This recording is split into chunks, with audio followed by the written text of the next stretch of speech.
As you can see, I've got my painting tuxedo on again, and I'm painting the exterior of what is my next project, another shed.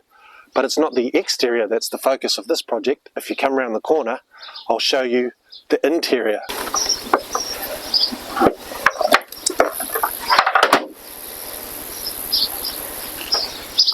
Voila! Right, so this is the next project. It's another shed renovation. Rustic's still the key word, but this one's going to be slightly more refined than the other one. We're going to line it.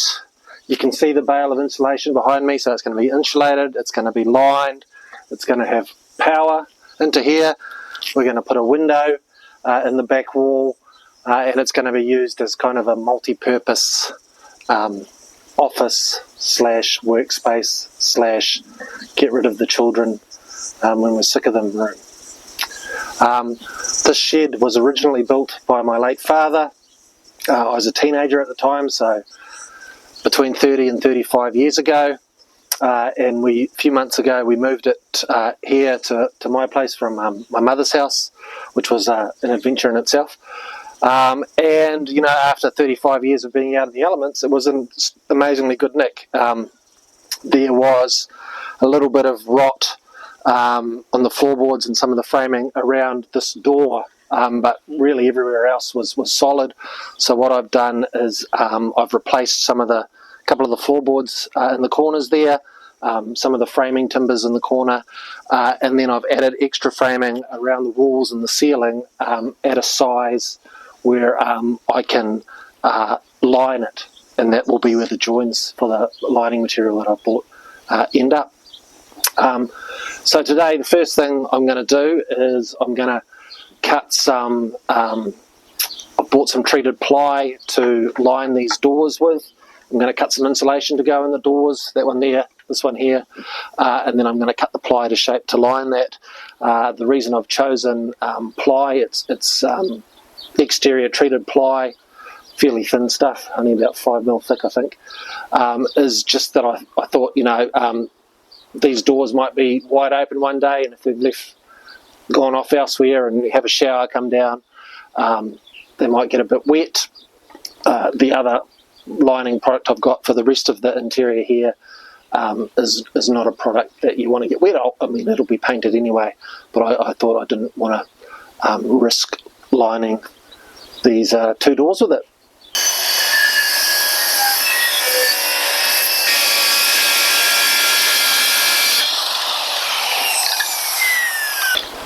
Right, there's the first door done, insulation in place, plywood screwed on.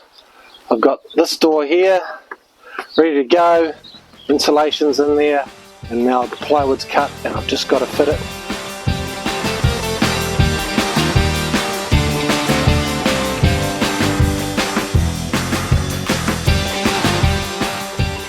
I've got the first wall in, the first ceiling panel in. We've got a bit of insulation in here, I've got to finish that off.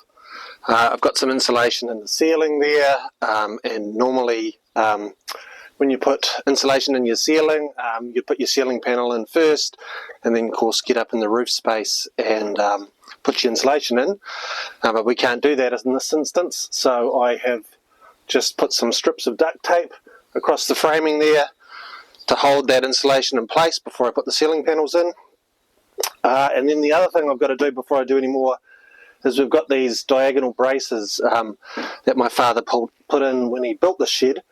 So I need to remove them temporarily at least while I put the wall panels on and the ceiling panels on.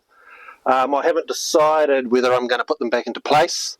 I suspect structurally the shed doesn't need it. But I think they're kind of funky, and you know, to honour the memory of my father, I'm thinking I might put them back in at the end. But first things first, we've got to get them out of the way.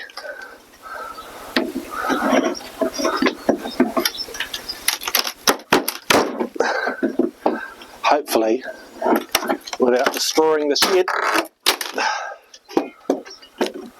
And and having the roof cave in or anything like that. Not bothered about destroying the braces. I can make some more.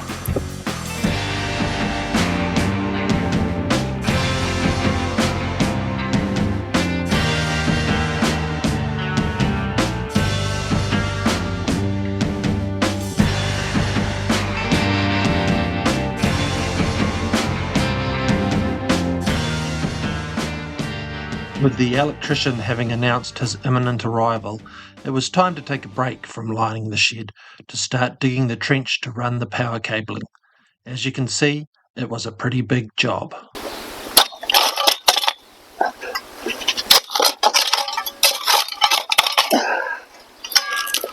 Woo, finally finished digging the trench for the power cable to the garage and the shed. Ready for we're going to lay some conduit now, ready for the electrician, and then I have to backfill it. That was at least a couple of hours of hard yakka digging this hole, and it'll be another couple filling it back up again. Right, so the electrician has finally been, and they've installed a cable from the corner of the house over there into the corner of the garage here, and then across along this trench into the shed over there.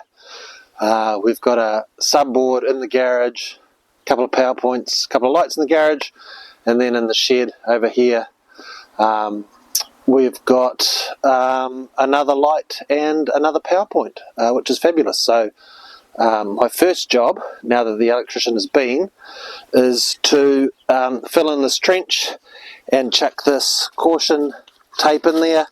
So the instructions from the electrician were to half fill it, then put the tape in, and then fill up the rest. So that's what I'm going to do now.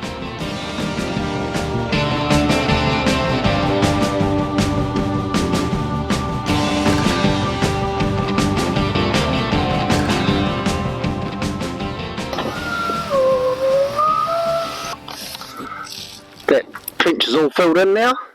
What I'm going to do with the car is just drive back and forth over it a few just a few times to compact the fill that's in there now, and then I might just chuck another layer of gravel over the top of the stuff that's compacted to finish it off.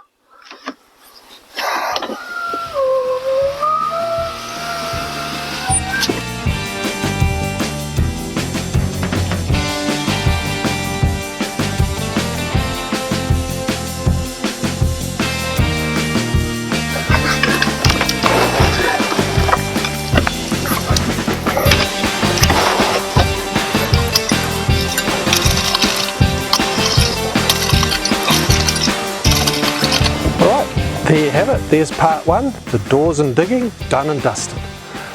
Thank you for watching. If you enjoyed that, please smash that like button, subscribe, and we'll see you back here soon for part two of the Master of None NZ shed renovation.